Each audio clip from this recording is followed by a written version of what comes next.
છે। શ્રી સ્વામિનારાયણ ગાદીના પૂજનીય સંતોના સાનિધ્યે દારે સલામ ટાંઝાનિયામાં શિક્ષાપત્રી દ્વિશતાબ્દી મહોત્સવ અંતર્ગત આધ્યાત્મસભર કાર્યક્રમો યોજાયા। ટાંઝાનિયા રાષ્ટ્રના બિઝનેસ કેપિટલ તરીકે સુપ્રસિદ્ધ દારે સલામ ટાંઝાનિયાનું મુખ્ય બંદર અને સૌથી મોટું શહેર છે। ઝાંઝીબારથી દક્ષિણે 60 કિલોમીટર દૂર હિન્દ મહાસાગરના કિનારે તે આવેલું છે।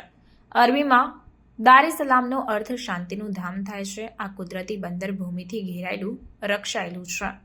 ઝાંઝીબારના સુલતાને સ્થાપના કરી પછી જર્મન તેમજ અંગ્રેજો બાદ 1950 પછી લોકોમાં જાગૃતિ આવી અને 1961માં દારે સલામ આઝાદ ટાંગાનિકાનું પાટનગર બન્યું। 1964માં ટાંગાનિકા અને ઝાંઝીબારનું એક રાજ્ય બનાવી ટાંઝાનિયા નામ આપવામાં આવ્યું।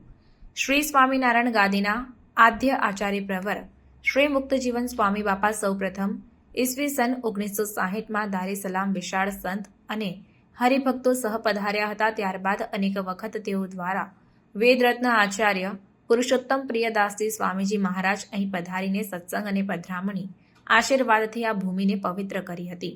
મણિનગર શ્રી સ્વામિનારાયણ ગાદીના સંસ્થાનના આચાર્ય જ્ઞાન મહોદધિ પરમ પૂજ્ય શ્રી જીતેન્દ્ર પ્રિયદાસજી સ્વામીજી મહારાજની અનુજ્ઞાથી પૂજનીય સંતો પૂર્વ આફ્રિકાના રાષ્ટ્રોમાં દારે સલામ ટાંઝાનિયામાં સત્સંગ પ્રચારાર્થે પધાર્યા છે। પરમ પૂજ્ય જ્ઞાન મહોદધિ આચાર્ય સ્વામીજી મહારાજની અનુજ્ઞાથી પૂજનીય સંતોના સાનિધ્યમાં દારે સલામ ટાંઝાનિયામાં શિક્ષાપત્રી દ્વિશતાબ્દી મહોત્સવ અંતર્ગત ગ્રંથ શિરોમણી શિક્ષાપત્રી સમૂહ પાઠની ભક્તિભાવપૂર્વક ઉજવણી કરવામાં આવી હતી। શિક્ષાપત્રી એટલે શિક્ષા એટલે હિતનો ઉપદેશ અને પત્રી એટલે પોતાનો અભિપ્રાય જેનાથી અન્ય સ્થળે પહોંચાડી શકાય તે સાધન અર્થાત શિક્ષાપત્રી એટલે હિતનો ઉપદેશ આપતો પત્રલેખ। શ્રી સ્વામિનારાયણ ભગવાને 198 વર્ષ પહેલા શિક્ષાપત્રી લખી હતી જેમાં 365 કરતાં વધારે શાસ્ત્રોનો સાર રહ્યો છે। આ પ્રસંગે સંત શિરોમણી શ્રી ગુરુપ્રિયદાસજી સ્વામીએ શિક્ષાપત્રીનું મહાત્મ્ય સમજાવતા જણાવ્યું કે શિક્ષાપત્રીની રચના શ્રી સ્વામિનારાયણ ભગવાને સ્વયં કરી છે। સંવત 2082 મહાસુદ પાંચમના રોજ 200 વર્ષ પૂર્ણ થશે એટલે કે શિક્ષાપત્રી દ્વિશતાબ્દી મહોત્સવ અંતર્ગત શિક્ષાપત્રી સમૂહ પાઠ પારાયણનું ભક્તિભાવપૂર્વક આયોજન કરવામાં આવ્યું। શિક્ષાપત્રી શ્રીજી મહારાજે પોતાના આશ્રિતોને ઉદ્દેશીને લખી છે પરંતુ સમાજના સૌ કોઈ માટે અતિ ઉપયોગી અને લાભકારક છે।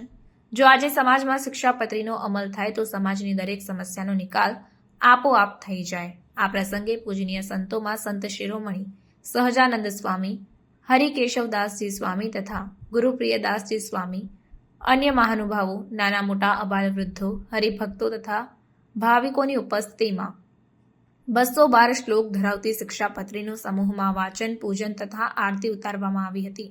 આ અવસરનો લહાવો હરિભક્તોએ ભક્તિભાવપૂર્વકના ઉમળકાભેર લીધો હતો તેમજ પધરામણી સંતવાણી વગેરે લહાવા હરિભક્તોએ લીધા હતા।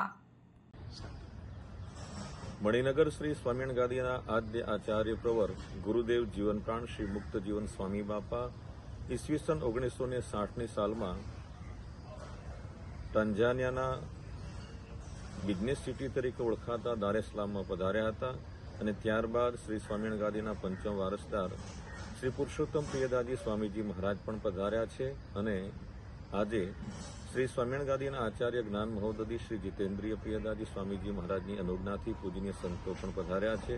અહીં વસતા નારણપુર કચ્છના પરમ ભગવદીય શ્રી જાદવજીભાઈ પ્રેમજીભાઈ એન્ડ સંસ પરિવારની પ્રાર્થનાનો સ્વીકાર કરી અહીંયા હરિકૃષ્ણમાં સાથે પધાર્યા છે। ત્યારે શિક્ષાપત્રી દ્વિશતાબ્દી મહોત્સવ અંતર્ગત અહીંયા વસતા શ્રી સ્વામિનારાયણ ગાદીના હરિભક્તો શિક્ષાપત્રીનો સમૂહ પાઠ કર્યો હતો તેમજ પધરામણી સંતવાણી કથા વાર્તા કીર્તન ભક્તિ વગેરેનો અલભ્ય લાભ માણ્યો હતો। જય સ્વામિનારાયણ।